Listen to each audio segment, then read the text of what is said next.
где игра, там азарт. Где азарт, там ставки. А там, где ставки, возможен выигрыш. Наслаждайся игрой. Остальное за нами.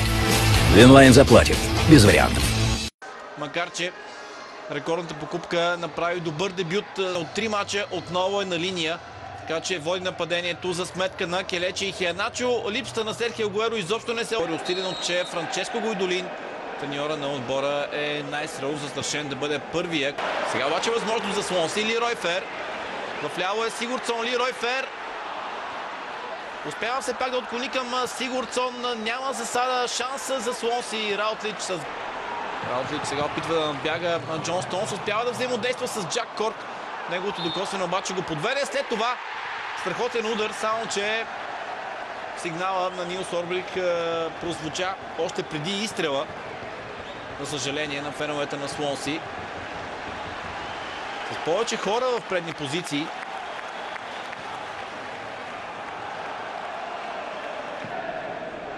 Фюжън Уелс направят най-добрия старт, който биха могли. Де Бройне. Бакари Саня подава пред вратата. Там топката беше избита. Сега Фернандиньо отклонен от гражданите, защото на практика всяка една топка минава през него и за това съсредоточават усилия да го пресират. Бакари Саня подава по земя. Сега Серхио Агуеро. Това е гол. 1-0 за Манчестър Сити. Това е Серхио Агуеро. 9-та минута. В първия момент, в който получи топката в наказателното поле, с едно движение успя да се освободи на чиста позиция Серхио Агуеро и след това с много остър удар преодоля Лукаш Фабиански. 10-ти гол от началото на сезона за Серхио Агуеро. Изключително бавно реагираха футболистите в бяло. Оставиха Серхио Агуеро да овладее първото му докосване. Отклони топката малко в страни, но пък след това с прецизен изстрел през краката на Лукаш Фабиански. Всъщност тук той направи залъгващо движение, че ще стреля веднага. Елиминира обаче Анхел Ранхел.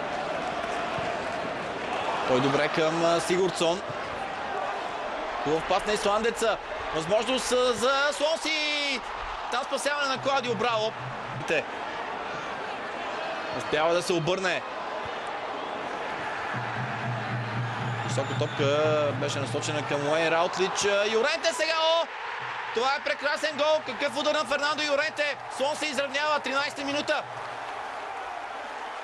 Останаха някакви впечатления там за нещо нередно в сблъсък на Фернандо Юренте с защитник. Ударът му обаче беше изумителен. И отново няма да има суха мрежа за Манчестър Сити. Първоначално центрира, в последствие какво се случи? Не. Просто Бакари Саня се подхлъзна. Видим още веднъж все пак. Нямаше посягане от Фернандо Юренте. Точно така. Дигна ръце Бакари Саня. Но поне според мен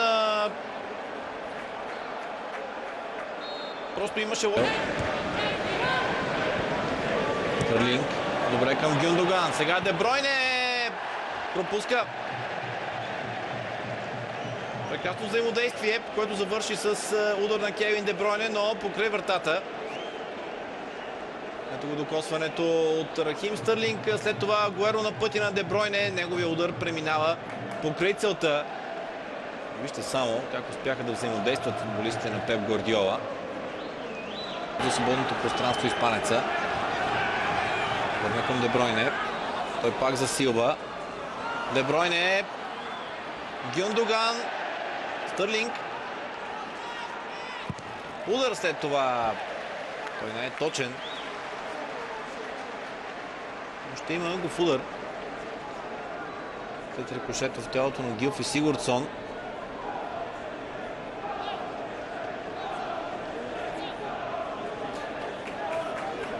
Не знам какви претенции може да има Рахим Стърлинг в тази ситуация.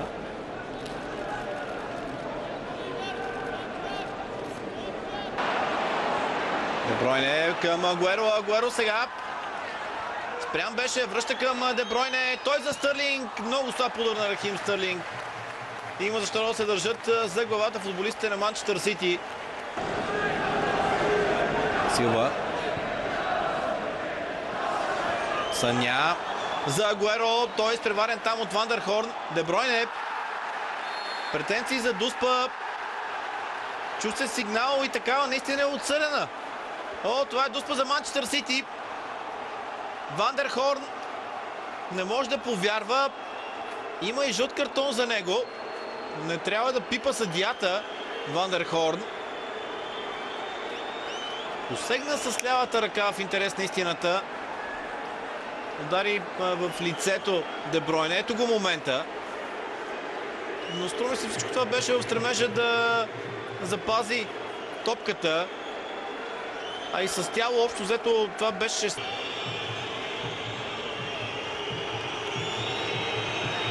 Сериозна застилка за аржентинеца. Ще върне ли аванса на своя тим? Да. В стил Антонин Паненка. Серхио Агуеро прави 2-1 за лидера в подреждането. 11-ти гол за футболистите на Манчестър Сити през кампанията. 28-ми в последните 27 участия в първенството. Много спокойно прати топката в средата на вратата. Фабиански очакваше нещо по-различно и просто нямаше как да реагира. Още веднъж ситуацията, при която се стигна до Дуспа. Много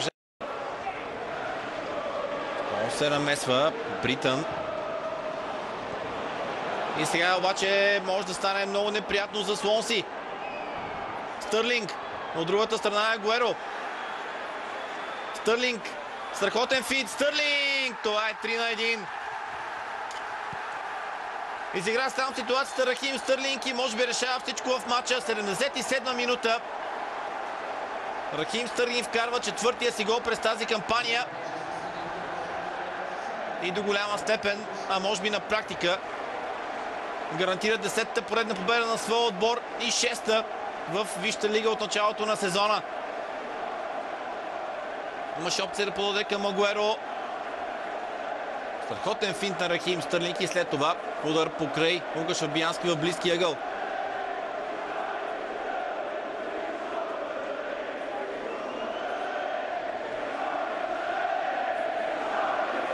Брилянтна техника наистина на Рахим Стърлинг.